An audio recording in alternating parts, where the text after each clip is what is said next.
Bà nội lén ăn một chiếc đùi bị gà, ông nội đánh một trận và đuổi ra ngoài cổng. đen đông lạnh giá. Bà không ngừng vừa khóc lóc vừa gọi bố tôi. Con trai Mẹ sắp chết cóng rồi, mở cửa cho mẹ vào nhà đi. Hello cả nhà, đừng quên nhấn nút đăng ký ủng hộ và trở thành hội viên trên kênh nhé. Dưới trời tiết âm mười mấy độ, bà nội lạnh quá và đã tắt thở vào sáng hôm sau. Trong đám tang, trong nhà bỗng xuất hiện một con dê. Ông nội rớt nó là một nồi lẩu. Thật đáng tiếc, thịt dê vừa cứng vừa khô. Xương con dê già này thật khó gặm. Sau đó từ phần bụng dê kéo ra một chiếc đùi gà, đưa cho em trai tôi và nói: cháu trai, ông làm tất cả những chuyện này là vì cháu cả. Bỗng nhiên bên tai tôi vang lên giọng nói của bà nội: con dê sẽ đi thẳng. Bà nội tôi bị ho khan cả năm, biết thời gian sống không còn nhiều nên muốn ăn một miếng làm thịt. Việc vất vả cả đời, thậm chí còn không biết thịt có vị như thế nào, cũng không biết lúc sắp chết có được ăn hay không. Tôi trèo lên giường, lau lau nước mắt cho bà và ghé sát tai bà nói: bà đợi cháu nhé. Trong căn phòng tối om, tôi đứng dậy và thắp đèn dầu sáng lên, rồi cầm đèn đi vào bếp. Trong bếp có nồi gà hầm mẹ làm cho em trai. Tôi xoa hai bàn tay vào nhau, nuốt nước miếng, bẻ một cái chân gà ra, rồi trở về phòng tôi và bà. Đùi gà có mùi thơm đặc biệt. Bà nội nhìn thấy đùi gà, mắt lóe sáng lên, nhưng vẫn quay đầu sang một bên. Bà làm sao có quyền ăn cái đùi gà này? Đùi gà chỉ dành cho nam nhân trong nhà ăn. Tôi vẫn ngoan cố đưa đùi gà đến gần miệng bà, cứ giơ qua lại trước mặt bà. Cuối cùng bà không nhịn được bèn cắn một miếng. Sau đó bà ăn liên tiếp mấy miếng nữa. Bà vẫn để lại cho tôi một miếng thịt gà. Tôi cũng ăn nhanh chóng gặm nốt phần thịt của đùi gà, cho đến khi không còn một chút thịt nào thì thôi. Ăn xong bà nội ôm tôi vào lòng, hạ giọng chậm rãi nói: cuộc đời này của bà đáng giá rồi. Tôi không nỡ vứt xương gà đi, khăng khăng cầm nó trong tay. Dưới lời nói nhẹ nhàng của bà, mắt tôi càng ngày càng nặng trĩu. Một tiếng động lớn như tiếng vật nặng rơi xuống đất vang lên, cảm giác như hơi thở sắp ngừng lại. Ông nội cầm gậy đến, đang nhăn nhó đứng trước cửa phòng nhìn chằm chằm chúng tôi.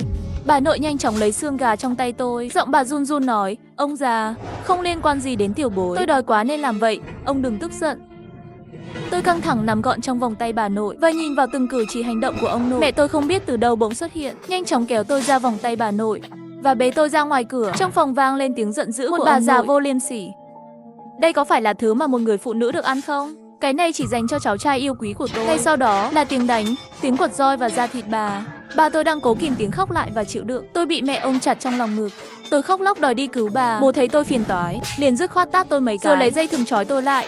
Ông nội tra tấn bà đã mệt nên gọi bố tôi và đưa bà ra khỏi phòng, rồi vứt bà ở ngoài cổng nhà và nói muốn dạy cho bà một bài học. Trong đêm đông lạnh giá, bà nội luôn miệng gọi bố tôi: con trai à, mẹ sắp chết cóng rồi, làm ơn cho mẹ vào nhà đi con, để mẹ chết trong nhà cũng được. Bố tôi ngồi im bịt tai lại.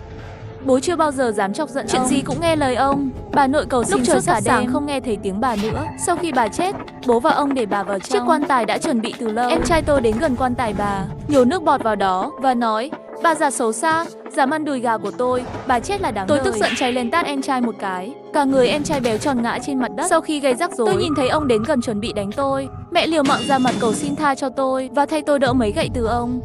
Sau đám tang của bà, trong nhà đột nhiên xuất hiện một con dê đỏ trông rất già yếu.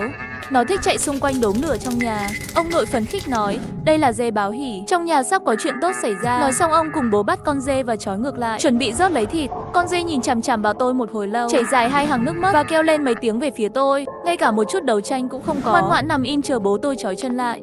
Tôi vô thất thần tiến lên ôm con cừu kia. Tôi ngửi thấy mùi hương quen thuộc, thậm chí còn nghe thấy tiếng bà nội tôi. Tôi đơ người ngay tại chỗ, tay chân run rẩy, không thể tin tai mình.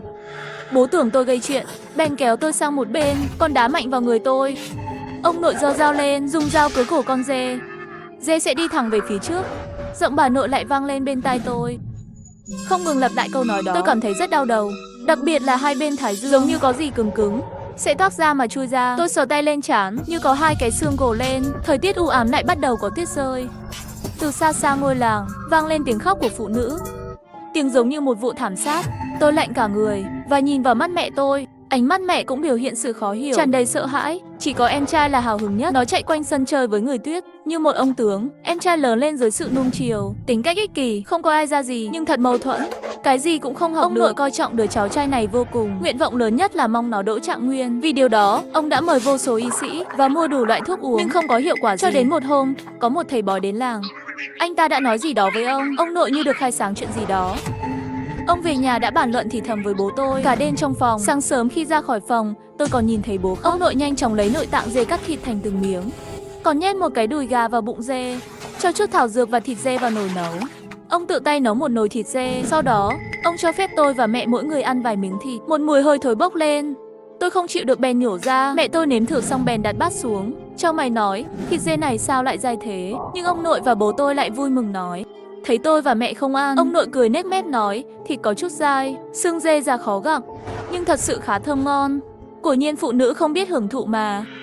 Em trai tôi nhanh chân chạy sang một bên, bố tôi lặng lẽ ăn một miếng thịt to, thân thái mơ hồ như đang sợ gì đó. Ông nội từ trong bụng dê lôi ra một chiếc đùi gà nho nhỏ đưa cho em trai tôi. Cháu trai yêu dấu, ông làm tất cả chuyện này đều vì cháu. Em trai nhìn thấy đùi gà, mắt sáng cả lên, vừa xoa bụng ăn ngấu ăn nghiến, cũng không sợ nóng. Tôi đứng cạnh em ấy, ngửi thấy mùi hương quen thuộc, chính là chiếc đùi gà đó bay ra. Em trai ném xương gà xuống đất. Tôi lén nhặt lên và giấu trong túi. Tôi cảm thấy đùi gà này khác thường, cần nghiên cứu kỹ.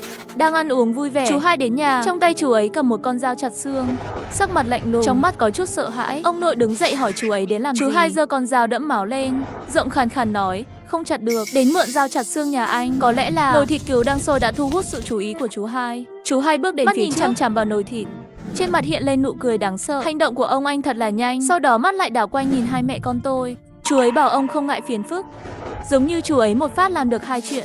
Trứng chó nhà chú ấy không những đã nở, mà còn biết làm thơ niệm Phật. Tôi đưa con dao mới tìm được cho chú hai. Ông hừ một tiếng nối, ông em không hiểu, nhai chậm từ từ mới hấp thụ được. Chú hai cầm dao, cười lớn và đi về phía cổng nhà.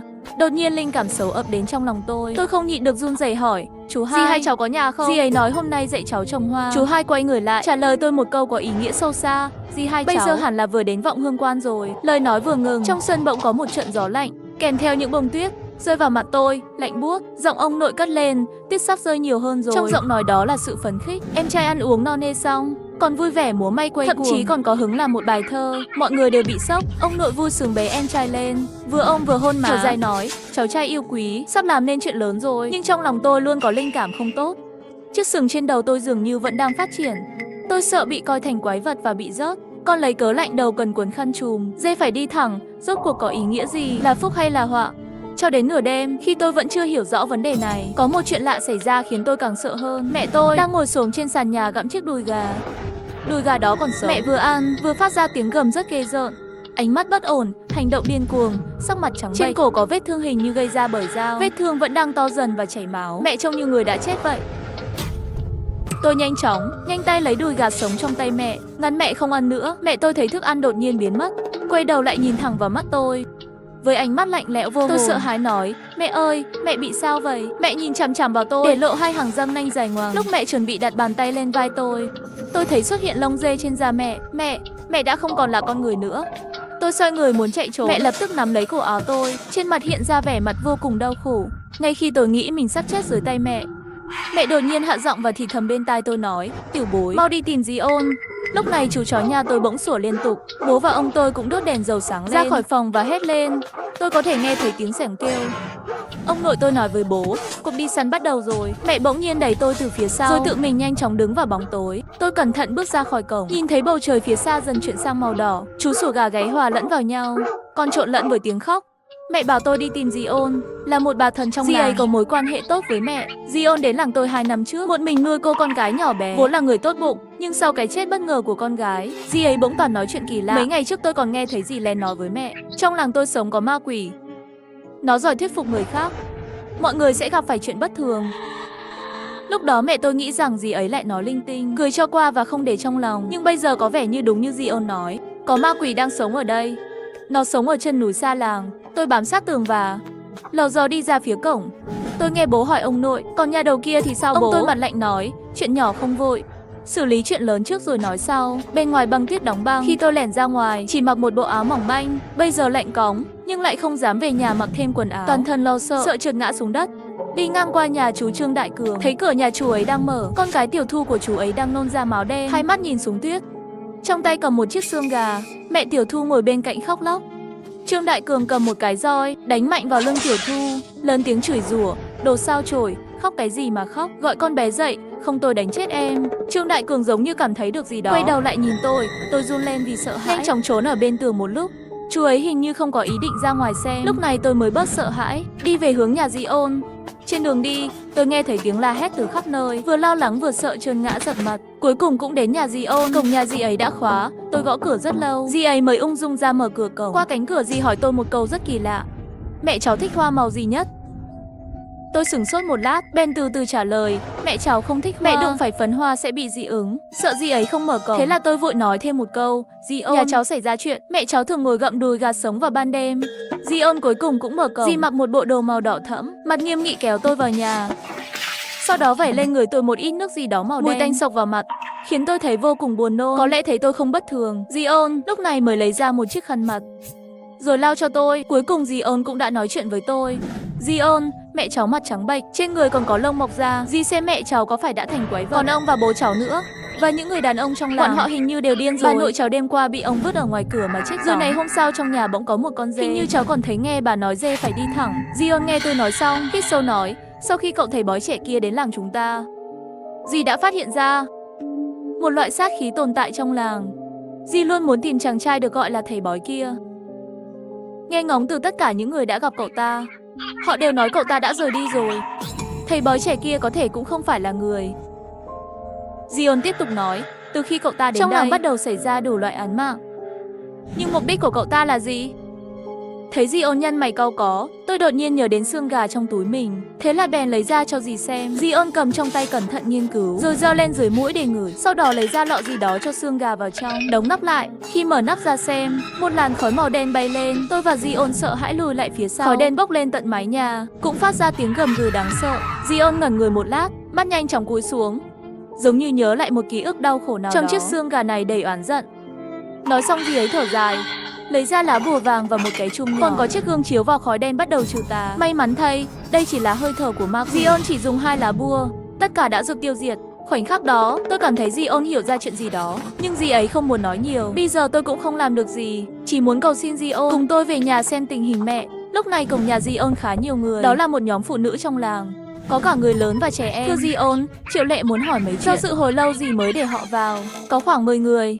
Thậm chí trong nhóm đó tôi còn thấy con gái chú hai, Hoa Nguyệt rất vui mừng khi thấy tôi. Hai chúng tôi khóc và ôm nhau. Thấy may vì đối phương còn sống. Bọn họ đều tới tìm Dion cầu cứu. Họ thi nhau kể lể. Nam nhân nhà mình đột nhiên trở nên rất đáng sợ. Lúc đó tôi mới để ý trong đám đông có bóng người quen thuộc, là Tiểu Thu, con gái chú Trương Đại Cương hàng xóm. Nhưng rõ ràng tôi thấy Tiểu Thu đã chết. Thậm Cơ Xiên nếu chưa chết, cậu ấy sẽ bị thương nặng. Không thể nào cứ như vậy mà đứng đây không hề hấn gì. Mặt cậu ta trắng bệch không sức sống. Nụ cười trên mặt cậu ấy cũng đáng sợ. Tôi lại càng thêm bối rối. Nếu như Tiểu Thu đã chết, vậy chắc Dion cũng có thể nhìn ra được, trừ khi Dion cố ý không nhìn ra chuyện đó.